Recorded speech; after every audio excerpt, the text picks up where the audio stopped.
My friend Tony said I should never say his name backwards. Got me curious, so I said, why not? You're supposed to laugh. I got a guest in the room. All right, so mass casualty incident, we already talked about 3 or more patients, more than you can deal with what you got, right? That's when we consider it mass casualty. If you've got 3 boo-boos, that's nothing. But mass casualty, we're talking about more than what we can handle, right? So every system has different protocols for when we call for help. Hopefully, it's a pretty low bar. Old school used to be we can deal with this ourselves. Hopefully, people are getting a little smarter and they're calling it sooner. But we want to, anytime that we can't take care of everybody, we have to call them. And here, very, very, very important, negligence, right? Cover your own butt stuff. You cannot leave the scene with a patient who is sick or wounded that's still there without anybody to attend to them, right? That's abandonment. That's you're in big trouble in that one. So if you have people that you can't transport, you're responsible to get people there to transport them, right? So you find yourself in that problem, right? You can't take care of everybody that's there. Call it an MCI, call for help, and take command, right? Initiate ICS. Triage, right? We talked about that would be coming up. It's sorting patients. Triage is your sorting patients according to what's wrong and what they need. Right? So we do primary triage in the field, right? As we're out literally in the stuff, right? You're combing through the wreckage. We're doing basic triage, primary triage, and then secondary is when they're actually brought to the treatment area. Okay? So our 4 categories, red is immediate transport. They need help now. Delayed, they're going to need help, but it can wait. That's broken arms, minor bleeding, stuff like that. Minor or minimal is green, which basically those are the uninjured or walking wounded, we call them, that aren't going to need help. They may not need medical treatment at all, or possibly something real minor. And expectant is what we call the black tags. They are either dead or are not likely to make it. And that's the hardest part of this whole job, is looking at somebody who isn't currently deceased, but they are probably not going to make it, and saying we can't waste resources on this one. Very hard thing to do, but I've knock on wood never had to do it. But I'm told it's tough. So here's your categories. Here, take a second, pause the video, and read through these. But you can see the red tag. Those are people that need. If they don't get help in the next half hour, they will die. Okay. Yellow tag are people that are beat up and bruised and injured, but probably not immediately going to die. Green tag's minor. Black tag is people that aren't. I hate to say it, we can't afford to waste resources on. Okay. So tagging them early, we've got these basic tags that we go around with. Okay. The tags you can tear off. Obviously the farthest down is green. We can tear off the green to reveal the yellow. We can tear off the yellow to reveal the red, and tear off the red to reveal the black. So patients can downgrade, right? So we put those on a patient. That's what we start out with, okay, and then go from there. So that the stretcher bearers, the people that are bringing the patients to the treatment area, can see. Let's get all the reds. Let's get all the yellows. Let's get all the greens. Will usually walk on it. Start triage, simple triage and rapid treatment. Start, right? For those of you like time that are a little slow, underline the STRTs for you. Start triage. Kind of the most basic form of triage. Okay, it starts with, we say, anybody who can walk, I want you to go over to by that red truck, right? Get them out of there. Okay. If you have people that are in good shape, you might have them help you. If you have people that are not injured, you might have them help you with what you're doing now, right? Second step then is we find the other patients that can't walk, and we find their respiratory rate, their hemodynamic state, their cap refill basically is what that is, and their neurologic status. Okay. 32 can do, Right? 32 can do is that's the thing to memorize. Are they breathing at less than 30 breaths per minute? Right? Cap refill of 2 or less, and are they responsive? 32 can do. That's kind of your phrase. Don't remember, right? So jump start is for pediatric patients. Okay, same basic principle, except for the respiratory status, right, is different because we know the respiratory rate of children is different, right? Generally more rapid. Okay. Triage special considerations. So if you have a patient that's disruptive, hysterical, violent, you may have to, unfortunately, devote resources to taking care of that. And any responder who becomes, and obviously this is within reason, you sprain your ankle, but any responder jumps to the front of the line. Okay, we always protect our own, right? Same thing here. Okay, if a firefighter has a heart attack on scene at a structure fire, all fire operations cease and we take care of that guy. Okay, kind of the same thing here. So,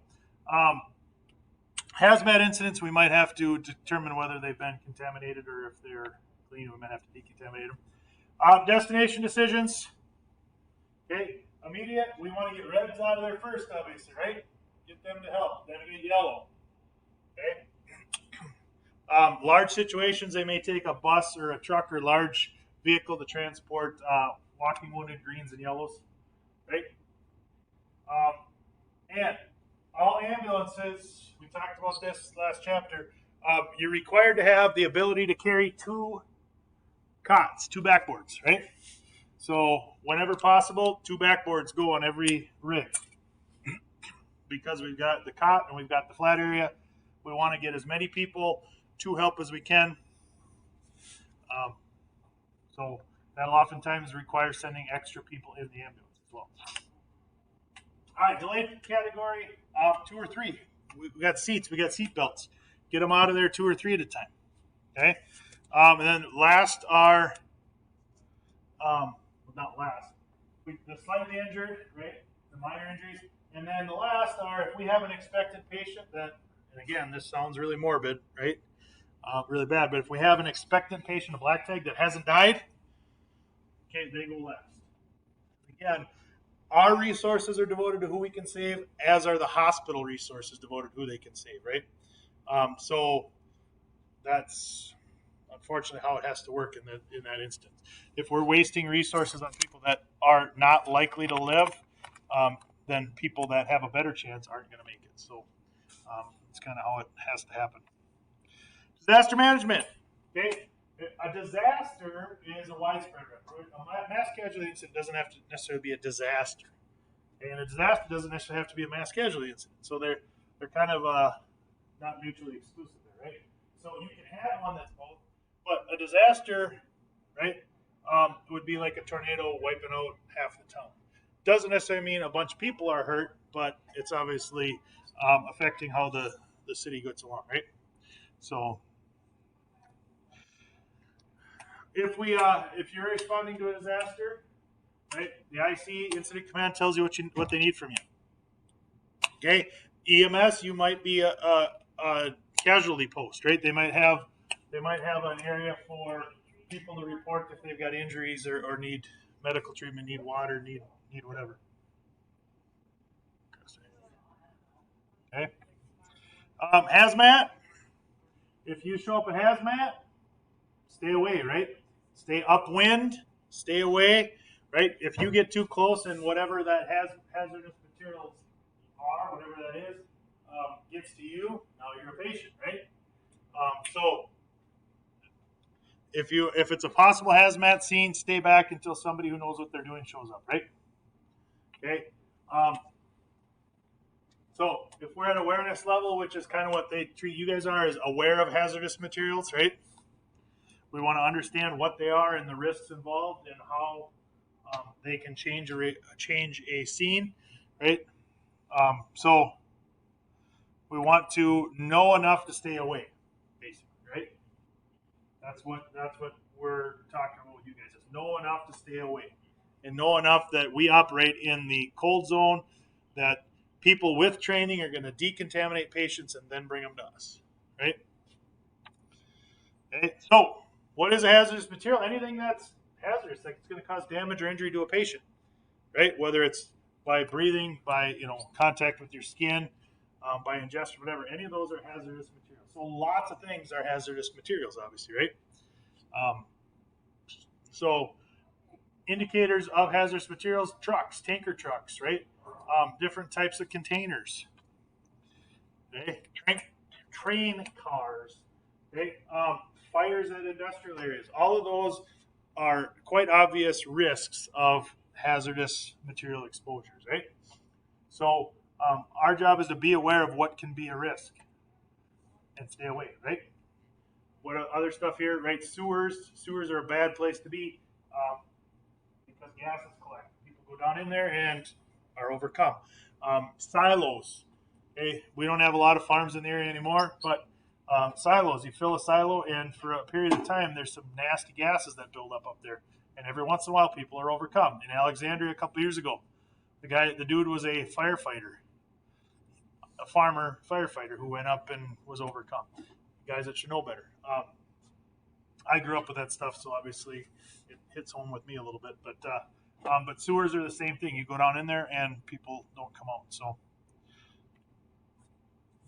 So occupancy and location.